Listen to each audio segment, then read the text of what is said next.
Is it recording? We're, It's recording. We're on. Yo! We're on. Whoa, YouTube. What's up? I you know what it is? It's just as I'm looking at the screen, it's right down there. It's teeny tiny. There's usually when you go record, like there's a thing that pops up in like the middle of the screen that's like, you're now recording. Be careful what you say. And it didn't do that, YouTube. So what's up, guys? 30 seconds in, Jeff, of I didn't know what the hell you guy get a was weird, doing. like, is he going to say something? Do I say something? What's happening here? Hey guys, welcome. This is, what are we calling this thing? Babylon 5 for the first time. First time? Not a Star Trek podcast. Despite all the Star Trek references. But it's Right. still not a Star Trek podcast. Right. I'm Brent. That's Jeff. Hi. Oh, that's so weird. Usually when I do this on the other one, it's backwards, so I go that way, and it's no, you're, okay. Let's go that other guy, wherever. Yeah, it's for the other guy. Yeah. I got. If I point this way, do you see it pointing at you? I do. Okay. It cool. worked. Okay, Look at great. that. So anyway, this is our recording. We're recording our second episode, Soul Hunter. And just because you guys are YouTube, this isn't going to be in the podcast, right? Because you guys get stuff that's not in the podcast when you watch here behind the scenes. This is actually Jeff and I's second time recording about Soul Hunter. Yeah. Now, we're going to record later tonight, Born to the Purple, and that'll be our first time. So I'm glad to get to new episodes, Jeff, that we've never done before. Yeah. But we do got to get through this one first. Yeah, spoiler alert. I'm glad to get past this one. So me too. Yeah. But you know, when we recorded this one before, we didn't have kind of the format that we use now, and we got to go back and kind of do this one inside of that format. So there's your behind the scenes look. Yeah. Well, and in fact, you know what we should do? Probably, maybe not for this or the next one, but pretty soon we should get our list of some of the people that helped us out, because we had some people listen to our first attempts at this, gave us some notes to help kind of clean it up and be a little tighter on stuff. It'd be cool to give them a shout out for that. Absolutely. Yeah, there was definitely a group of people, and they're awesome. So, and they're all doing stuff that you guys should go follow. Totally. You guys should go check them out. And it's not all Star Trek stuff or Babylon 5 stuff. Exactly. So you guys should definitely go check that out. And Jeff, if you're ready, let's do it. Let's go. All right.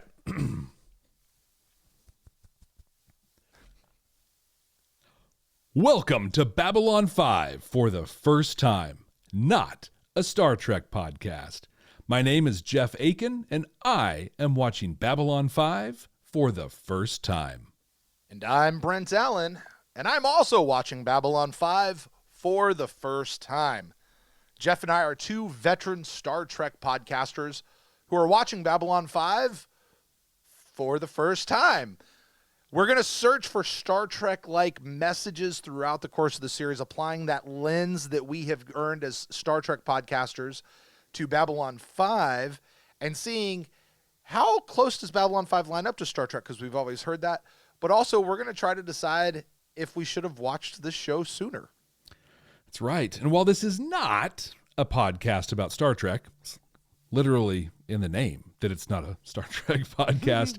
Like Brent said, we're Star Trek podcasters. We're going to make the references. I think, Brent, you've seen every episode of Star Trek, 47 times? That's what I say on my podcast. Yeah. I won't tell you if it's true or not, but that's what I say on the show. Ish, right? 47-ish.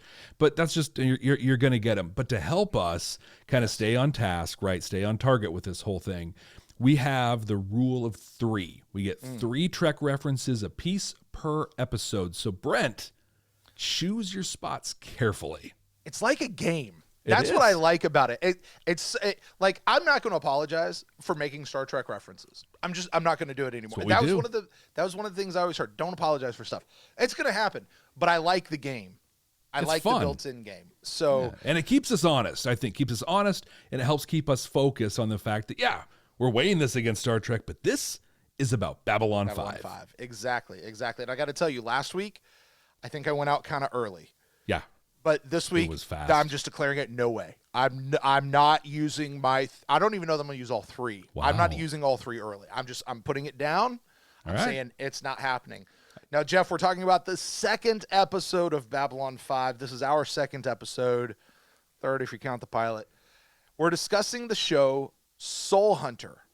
Now, for those of you who may not have seen it for a long time, or maybe you just simply haven't watched it, but you're listening to us for some reason anyway, just because you like the way Jeff's voice sounds and I don't annoy you that much. In this episode, our resident Minbari Delenn freaks out when she sees who has landed in their hospital.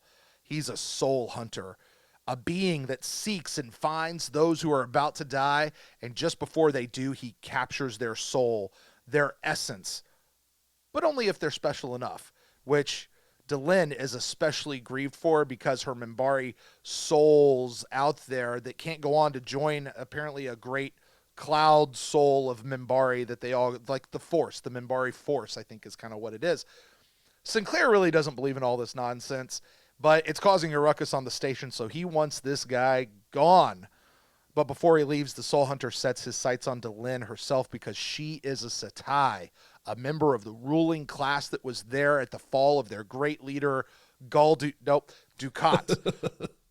However, another Soul Hunter shows up, this one with a warning for the crew of Babylon 5, because this other Soul Hunter is bad news, often taking lives before they're even ready to die.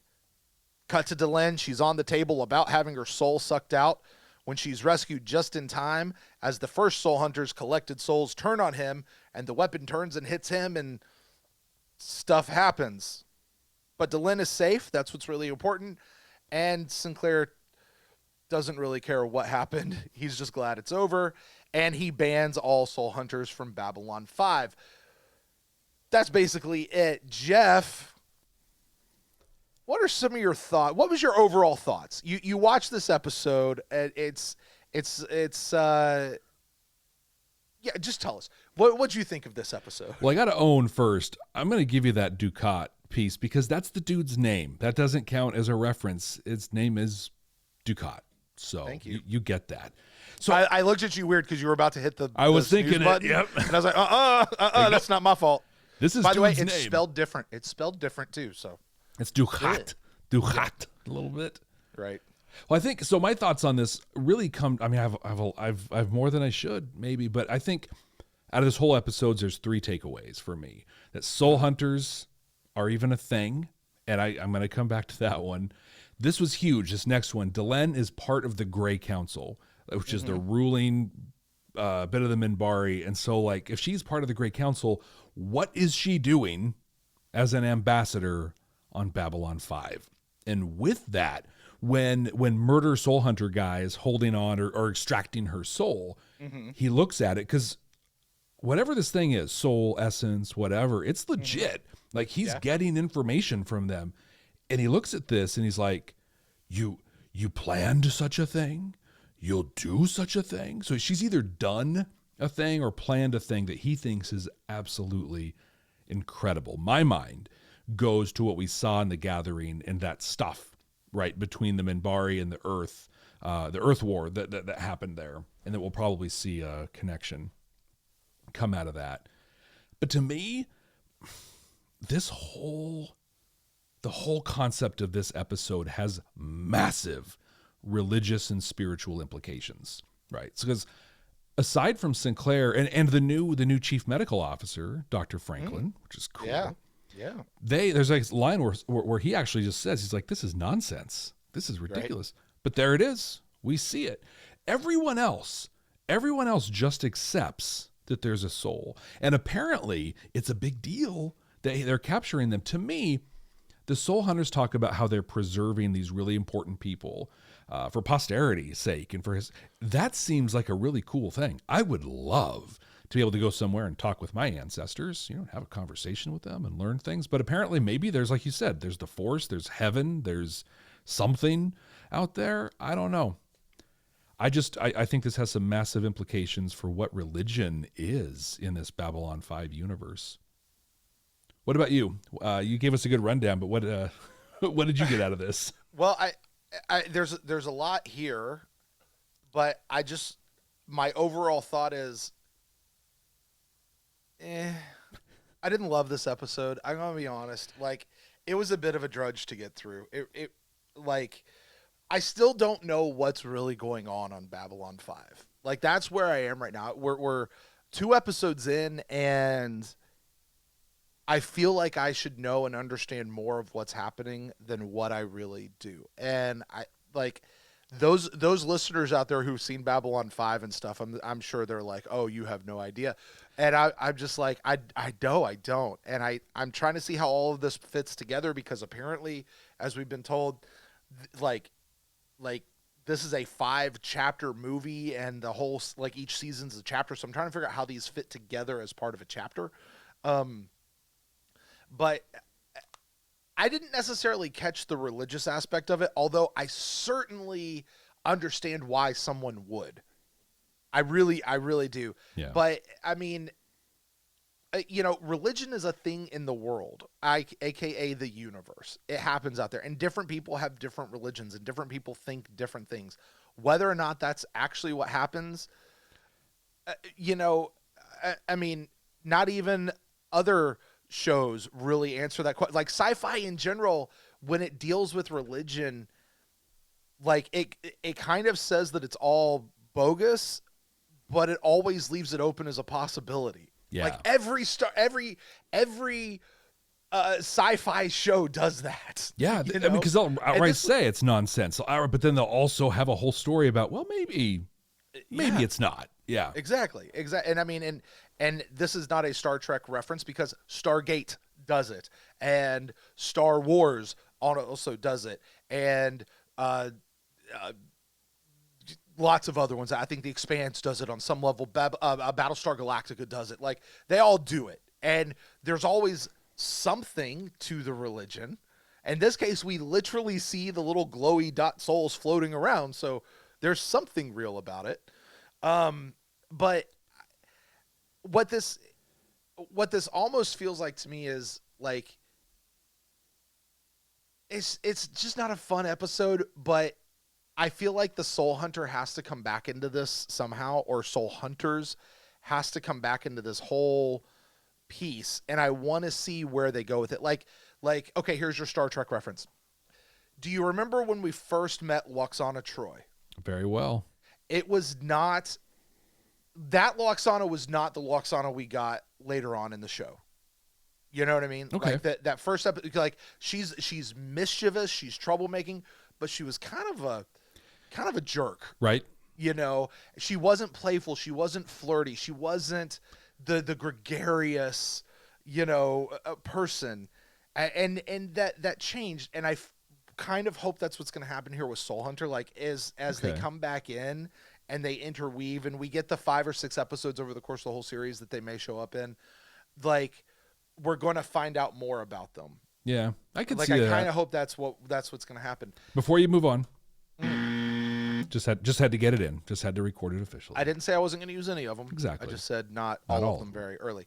But the other thing that I want to come back to your whole thing about Delenn and what her deal is, and the whole Satai, because I had a thought on that as well, which I want to talk about. But like I say, overall, it was a episode. I kind of hope that it is going to come back and mean a lot more later.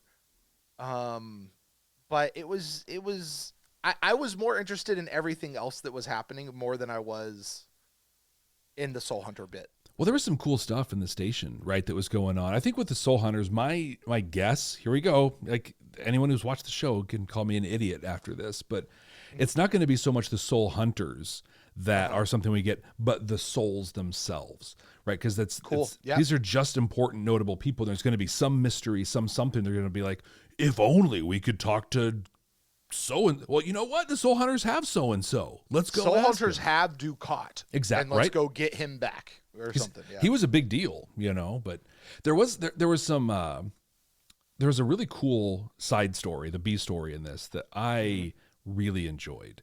And that was Garibaldi, right, who's the security chief guy, picks up some transmissions on the Golden Channel that shouldn't be going through, and he's tracking those down. I thought it was a lot of fun how they did it, but the resolution to that, I thought it was the biggest character building moment we've had from Garibaldi in. Are you talking about the whole thing going on with Ivan Nova? Yeah, with Ivanova. Yeah. Okay. YouTube's going to get some cool stuff. Mark this, because you're going to have to edit this later, Jeff. YouTube's going to get I just want to check. Was that this episode or was that the next episode? That's a good check. Wasn't it this one?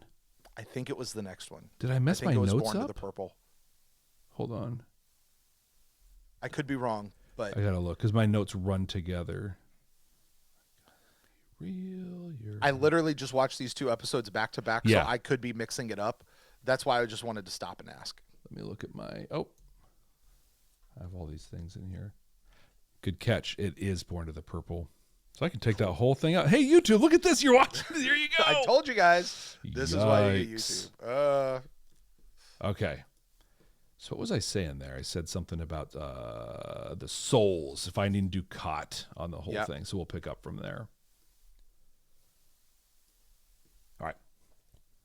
But there was this little moment early in the episode that, I don't know, this is a theme I'm starting to see with Sinclair, right? So Murder Soul Hunter's ship is damaged. It comes through the jump gate and it's barreling towards the station. Oh, yeah, right. Oh my God, the whole thing's gonna come. The commander of the last best hope for peace jumps in a fighter and tries to use a grappling hook. Like they don't have built-in defenses for something like this. And why is Sinclair is it Sinclair solving this problem? I didn't understand that at all. Well, I mean, and they did this in the last episode too. That when Sinclair wanted to disobey orders, he's going to go off on the off-ship mission. And no. Yeah. This is not why okay. you have other people. Like, he should not be the one going to do that. Like, I agree. It's almost obnoxious. Mm-hmm. Like, yeah. So it's almost kind of like when, I don't know, and this is a debate a lot of people have, but Captain Kirk would always, there's mine. Kirk would always lead the away mission. Kirk would always go to the planet. It would Kirk. But what Kirk also did is he took teams with him. He took other people, and he would often open up the door for other people to do things. He wanted to be, the cowboy that rode in on the white horse and saved the day. He wanted to be that, but he also understood there's a team. I don't think Sinclair cares about his team at this point. We saw him, like you said, we saw him jump out to do the Raider thing before.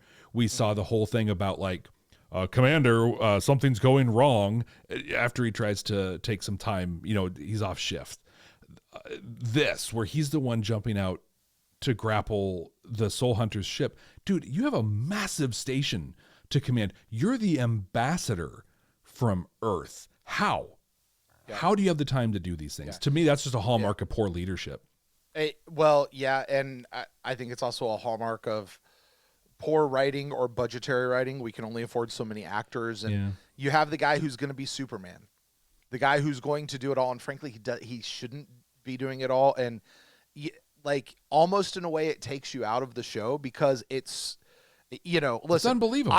I can suspend disbelief about aliens and all of this stuff and jump gates and all of that.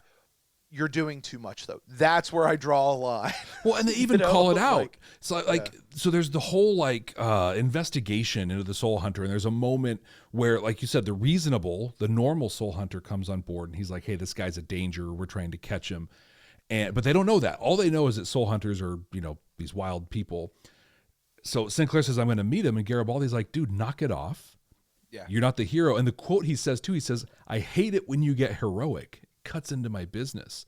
So they're even calling themselves out, like there for him getting involved in everything. I don't know. It's just a thing I think that sci-fi was doing up to this point, and even for a while afterwards. But I can't help but hope this blows up in his face somehow. You can't command. You can't do it all. You just can't do it. Right, and that's not to say that your commander can't ever go off station and go do stuff, but this was an active mission of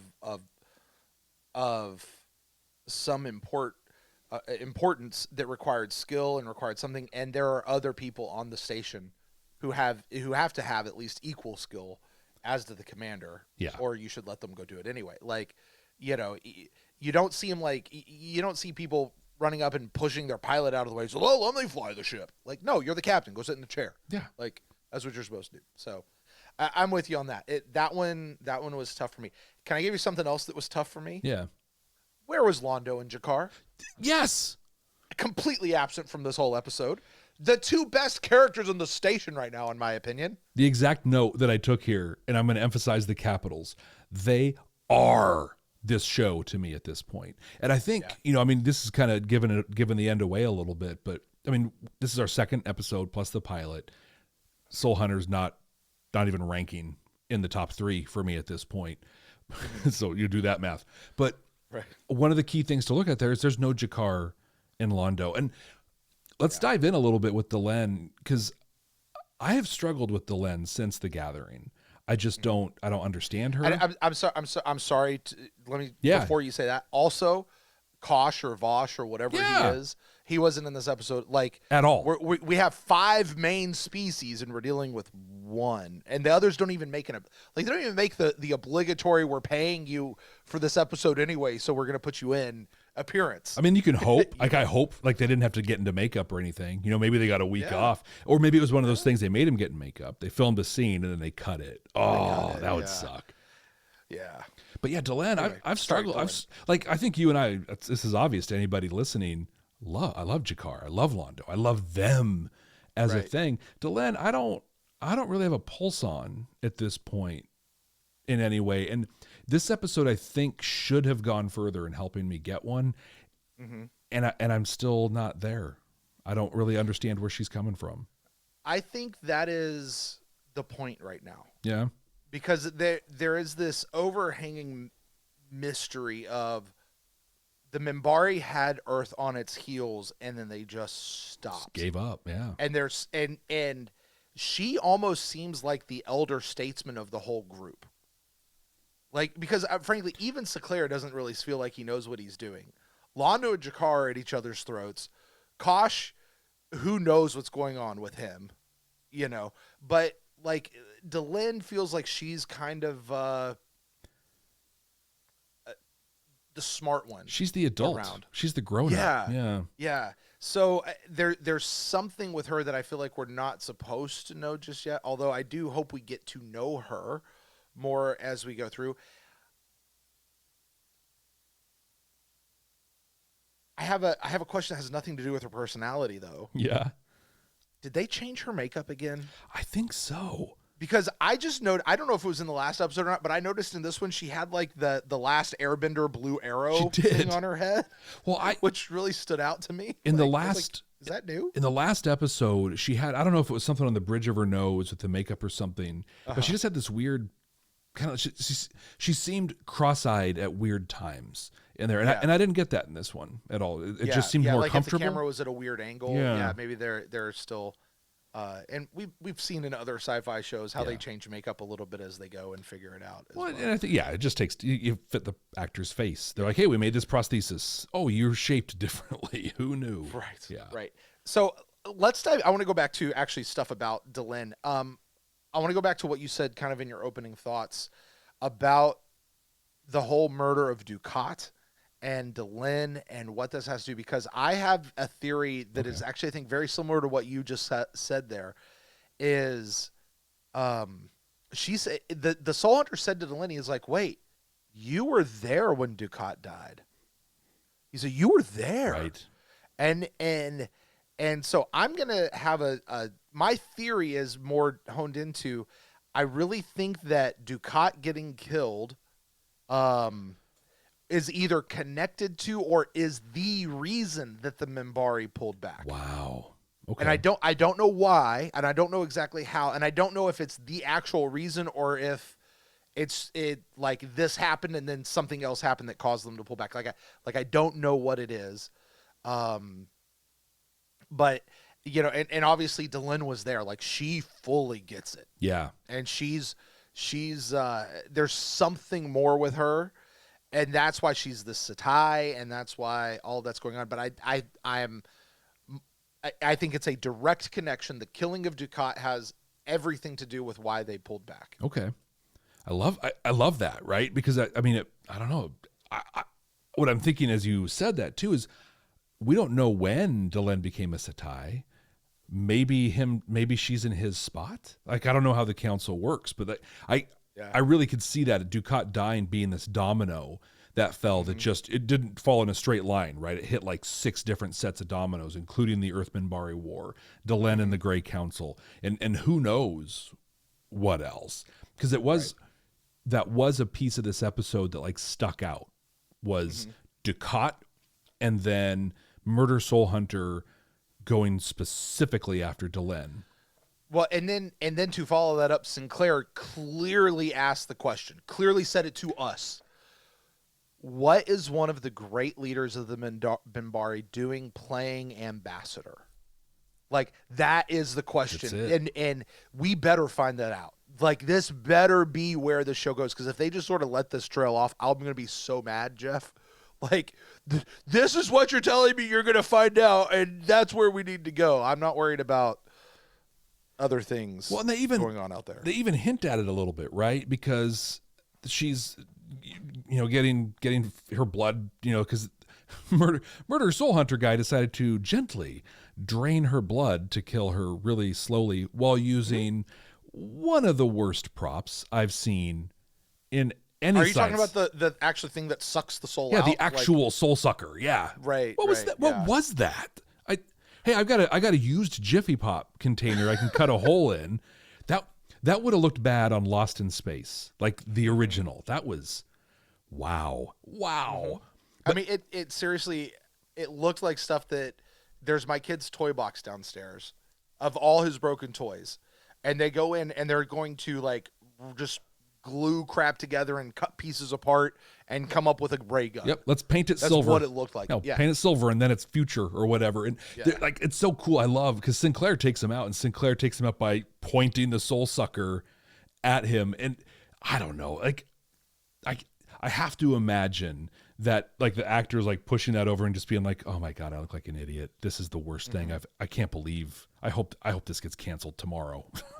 Or it's a good thing they're paying me what they're paying me on this. But it looked so, but anyway, they got her taken care of in the med bay or whatever. And she's kind of woozy, not quite there. And she starts to give it away. And, and Sinclair asks the question, and then she goes, passes out again. He's like, yeah, that's a sentence we'll never hear. What do you say? I'll bet you a year's salary. We'll never hear the end of that sentence. And we, the viewers, had better hear the end of that sentence. Right. Yeah. And also how Sinclair's out there grappling hooks, doing all the dirty work. Maybe he should be reading up on like intergalactic species relationships. How did nobody know what this soul hunter was?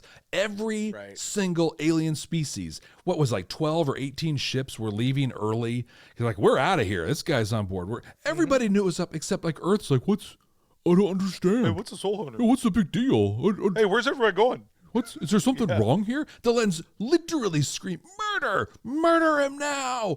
Why? What's the big deal? We're again 2 real episodes in, and I feel like humanity just look like morons so far. Right. Yeah. Right. Well, speaking of humanity looking like morons, Delenn straight up pulls Garibaldi's weapon from the holster. Right. Holsters today have holster retention protection, so nobody but the person who is actually supposed to pull the gun can pull the gun out. Like, you can't run up to somebody else and grab their gun out of their holster, like, if it's properly tied in. And any police officer, any security officer is going to have that. You can't run up and grab their holster, at least as far as I understand. Do they not have that in the future? Apparently not. Maybe they trust, right? It's cool, right? No weapons are allowed, so we're going to trust you to not do this. Yikes. Right. Yeah, that worked well. Jeez. As well as I went, what? No.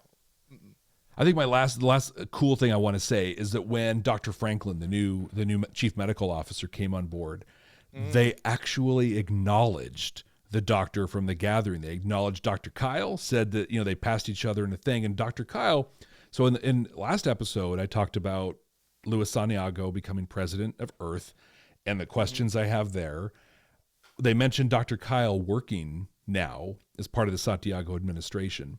So again, like I'm just looking, there's going to be something, and maybe we get to see Dr. Kyle again. I'm cool with that. I like Dr. Kyle. but I'm still thinking they're putting some little breadcrumbs on this Earth president path for us. Oh, with the whole like preserving Earth cultures and all that exactly. stuff we talked about last time. Yeah. Yeah. So new Doctor, I kind of like this new Doctor. I don't know that I like him more than Dr. Kyle. Like Dr. Kyle was kind of cool. He was. But this guy, he's younger. He's far more handsome. Good looking guy. He's the new guy. Like I 100% see why they would have made a change from the actor. They would have recast this particular role and put it. I'm just glad they didn't call this new guy Dr. Kyle. Like they acknowledge, yeah, exactly, yeah. At least acknowledge that, yeah.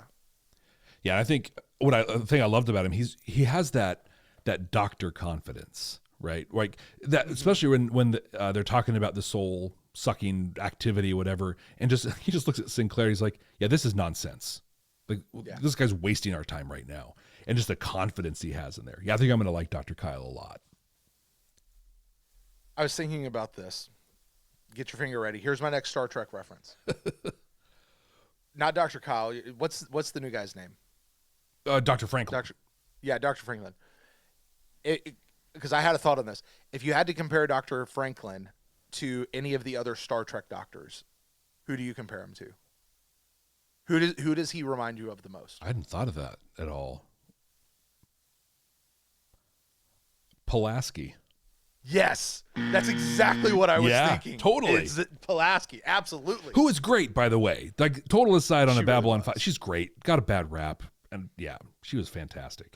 She was far more interesting than Beverly Crusher. Don't anybody's help me. Yeah. Don't anybody ever tell Gates. I love Gates.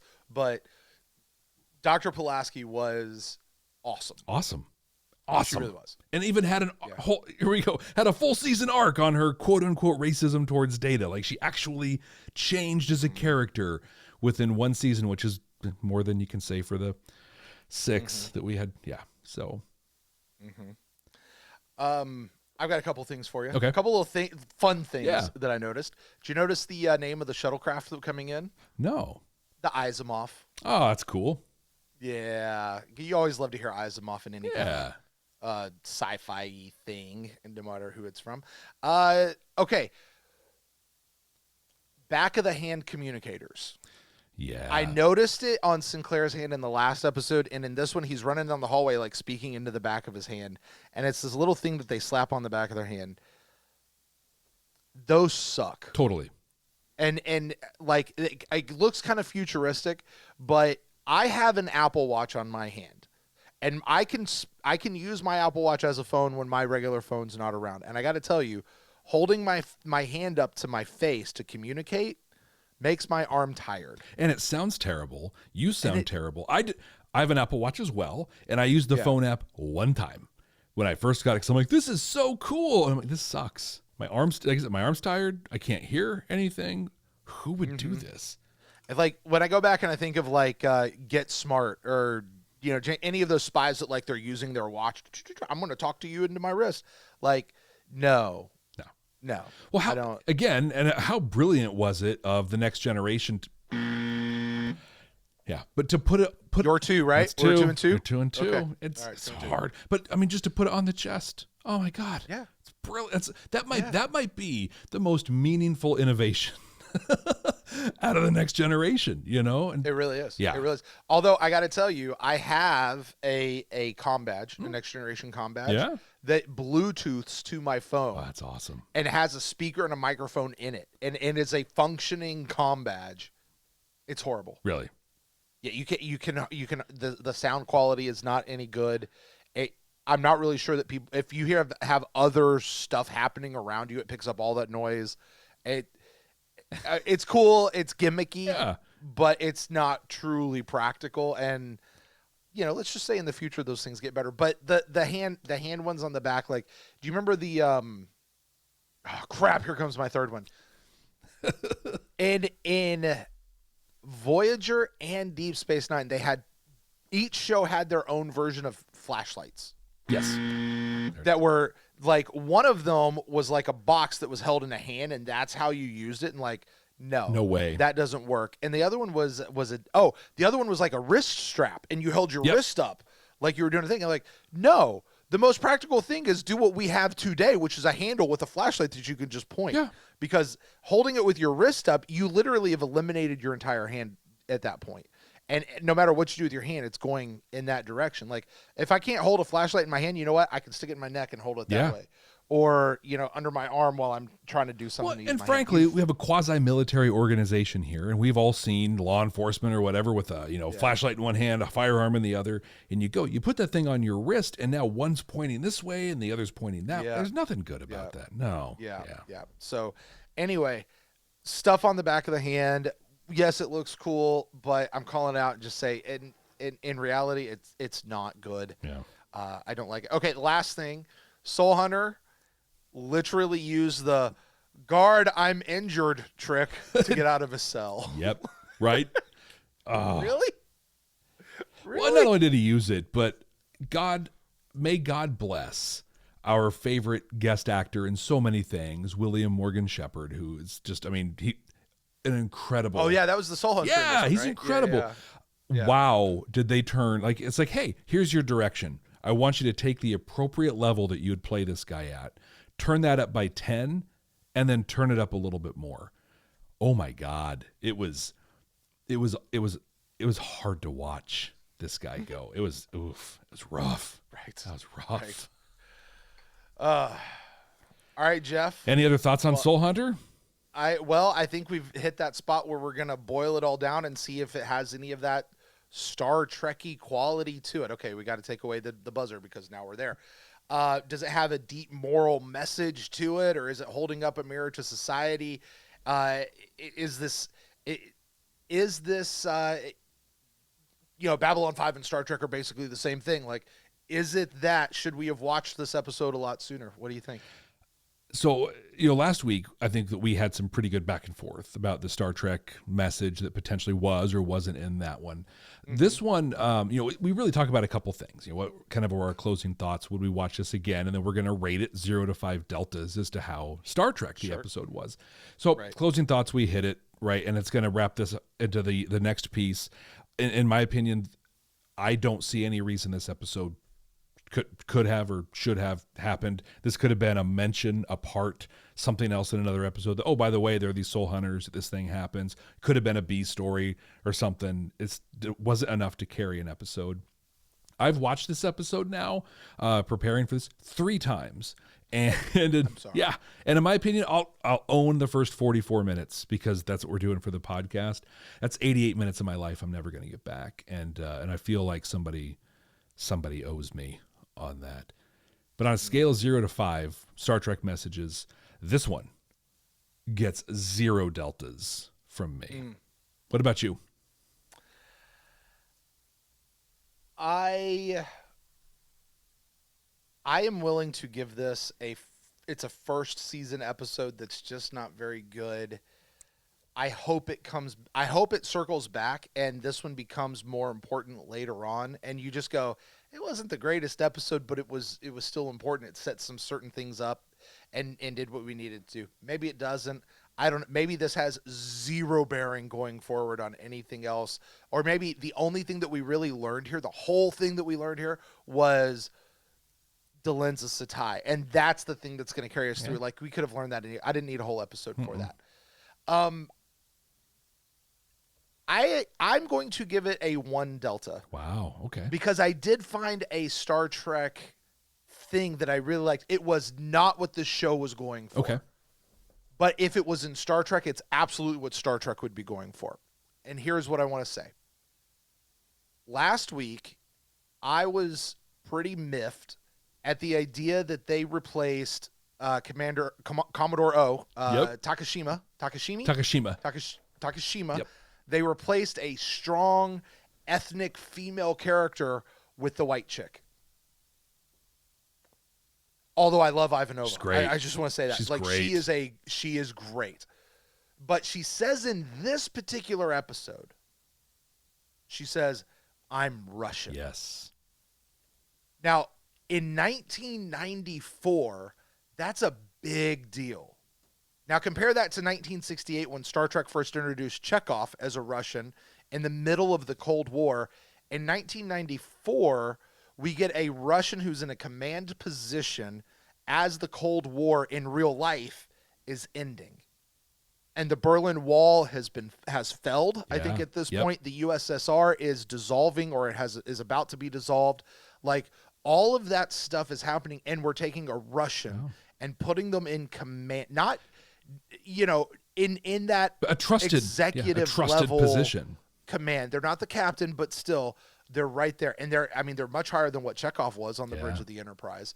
And the fact that you put that there in 1994 to say Earth is going to come together, and we're going to get past this crap that we're in right now in 1994, and we're going to be able to move forward and be in hope. I find hope, and I find positive messages in that is super Star Trek. I do not think that's what JMS was trying to write. I do not think that was a message he was. Maybe he was. I don't know. But I don't think that that's really where he was going. But it's there anyway. That's a good dig. And I really loved it.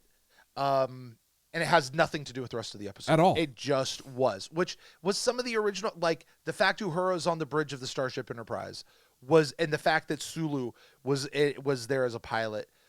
It never was about those guys, or about the fact that they're there. But the fact that they were there was important. And I feel that same way here about this. Other than that, I have nothing else about this episode that I think is important or that I think is Star Trek. I think that's a great find. I give it the 1 Delta, and that's about what I can do. I don't need to see this episode ever again. Agreed. I'm okay. Yeah, I'm okay. I just got to double down on your find. I think it's a great one. I was a senior in high school in 1994. I lived through the falling of the Berlin Wall. My high school years was the end of the Cold War. It's very formative for me. And it was a big deal. We literally, like me and my generation, the target audience really for Babylon 5 at the time, our whole lives were built on Soviets are bad, Russians are bad, right? We had movies like Red Dawn and Ruskies and stuff like that eventually turned into Rocky IV. Yeah. If I can change, you can change. Which is, we needed those messages. Yeah. I think you're right. This is Babylon 5 making the Rocky speech. It is a great best hope for peace. Yeah, that's a good find. And I tell you that, maybe JMS absolutely meant to do it that way. Yeah, that's great. So, well, I'm happy, very happy right now to put a stamp on Soul Hunter. We're done. We did it. We made it. Next week, the episode is called Born to the Purple. And after this, you and I... Is it? Yeah, we're going to be watching that one for the first time. Born to the Purple. Purple, okay. So we haven't seen this before. And to anybody listening, please laugh at us. Please tell us we're morons. Tell us we have no idea. Yes. Don't spoil anything for us. Don't send us tweets. Nothing. And say, oh, wait until XYZ happens. Please don't do that. Don't do that. All we do is look at the title of the next episode, nothing more, not even a picture, nothing. So we know it's Born to the Purple. What we like to do, though, the other game we play, is we're going to guess what it's about. Oh, I forgot about this. Yeah. Okay. So what do you think, Brett? Born to the Purple. Born to the Purple. Okay, purple is a regal color. Mm-hmm. And so this is going to be like somebody's going to come on board the station. I feel like we've probably seen this as a Star Trek episode before. Somebody's going to come onto the station who is supposed to be like the next king of some world or queen of some world, the next ruler, and they don't want to be, and they're seeking asylum on the station. Okay. That sounds good. Something of that nature.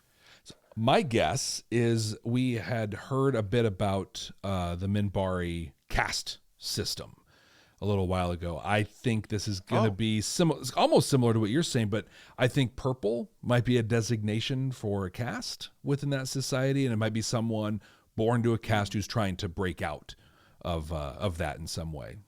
So we shall see, and we'll find out right here on Babylon 5 for the first time, not a Star Trek podcast. Thank you so much, everybody, for joining us. Don't forget to subscribe wherever you get your podcasts. And hey, even if you're not listening on Apple Podcasts, why don't you drop by, leave us a rating and review? That'd be fantastic. And also, you can follow us on Twitter at Babylon First. So in the meantime, remember to be good, be well, and live long. Jeff! Oh my gosh. not a Star Trek podcast. I'm going to get it eventually. We did it. All right. Hey, YouTube, do you see how Jeff and I kind of lied? Like we didn't actually see the next episode, and we totally did, and we totally know what it is, but that's how you make a show. You just gotta... There you go. Yeah. There you go.